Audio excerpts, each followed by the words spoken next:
La computadora es una máquina que fue concebida con la finalidad de procesar y calcular datos con rapidez y sin errores. Hoy en día, podemos decir que una computadora es casi un electrodoméstico. Un aparato que encontraremos en muchas casas y que, principalmente, es usada para fines de ocio y comunicación, más que para resolver ecuaciones complejas. Sin embargo, aun cuando hagamos ese tipo de labores o actividades, la computadora internamente está procesando datos a gran velocidad. Por ejemplo, cuando hacemos una llamada vía WhatsApp, cuando estamos viendo una película en Netflix, o cuando estamos subiendo una foto en Facebook. La computadora en realidad está procesando datos. Esa es la principal función de una computadora. Por lo general, parte de los datos resultantes se muestran y se desechan, mientras otros se almacenan para su uso posterior.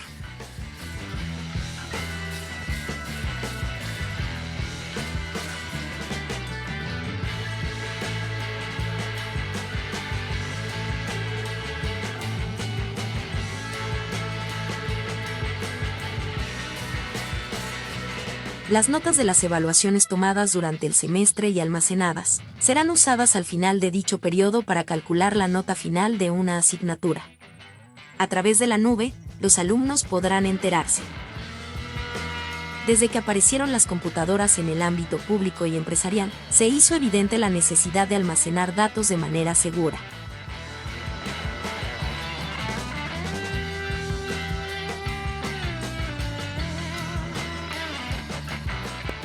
La demanda creciente por medios de almacenamiento rápidos, confiables y seguros impulsó un desarrollo tecnológico sin precedentes. El almacenamiento ha evolucionado tanto que se ha convertido en omnipresente, computación ubicua. Pasando de los centros de cómputo a la computación en la nube, tanto programas como datos había que almacenar y proteger. El tema era cómo hacerlo.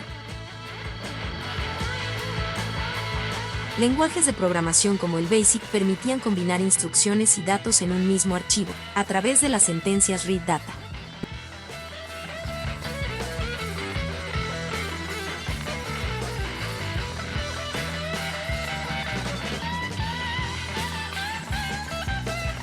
Pregúntele a cualquier programador actual su opinión sobre dejar que el usuario pueda acceder al código. Estoy seguro que la respuesta será un rotundo No way. ¿Qué pasaría si el usuario borra por error una línea del programa? Una coma o un espacio en blanco podría inhabilitar el programa o producir datos errados y graves consecuencias. La solución fue entonces separar datos y código en archivos diferentes. Fue entonces que la necesidad de manejar las cadenas se hizo evidente, debido a que los archivos almacenaban los datos en formato de texto. Como solución a este problema, se creó lo que hoy se conoce como el entorno tradicional de archivos, que permitía almacenar los datos, separados de los programas, en archivos de texto, o también llamados archivos planos. Sin embargo, esto generó otro tipo de problemas.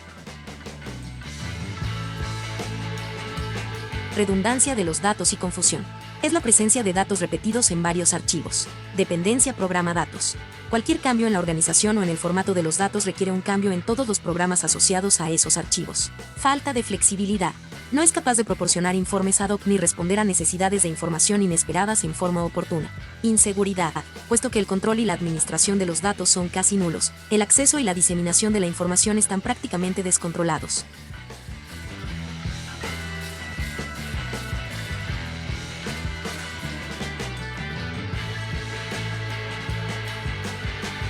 Utilizando como referencia la posición de cada delimitador y a través de métodos y funciones para cadenas, descomponemos la cadena en campos para poder procesar y actualizar los datos. Terminado el proceso, se vuelve a recomponer la cadena.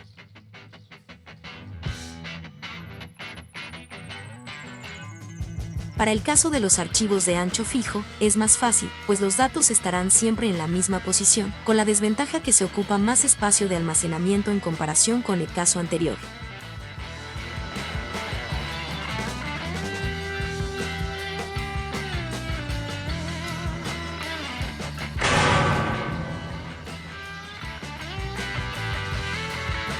Gracias a estos, los usuarios pueden acceder a la información usando herramientas específicas de consulta y de generación de informes, o bien mediante aplicaciones.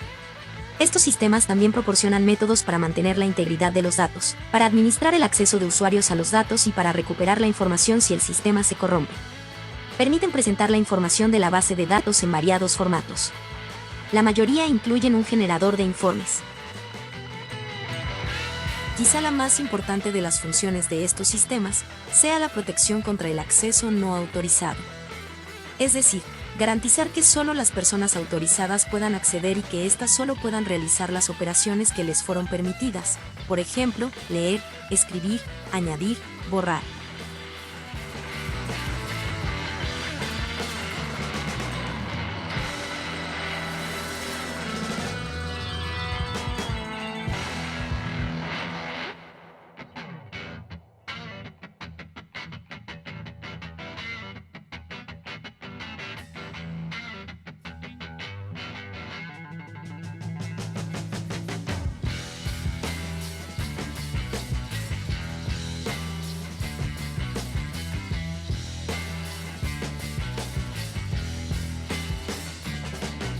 Se usa junto con algunos lenguajes de programación convencionales, de tercera o cuarta generación, para manipular los datos de la base de datos.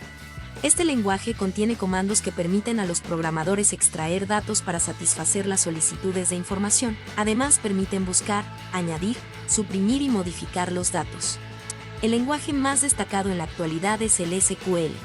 Esto libera al programador de tener que conocer cuál es la estructura física de los datos y qué algoritmos se deben utilizar para acceder a ellos. Los lenguajes como el SQL son fáciles de aprender y de usar, permitiéndole al programador realizar menos trabajo, siendo el DBMS quien hace la mayor parte.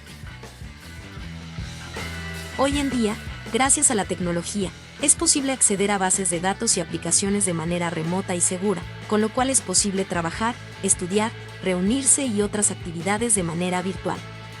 Algo impensable algunas décadas atrás.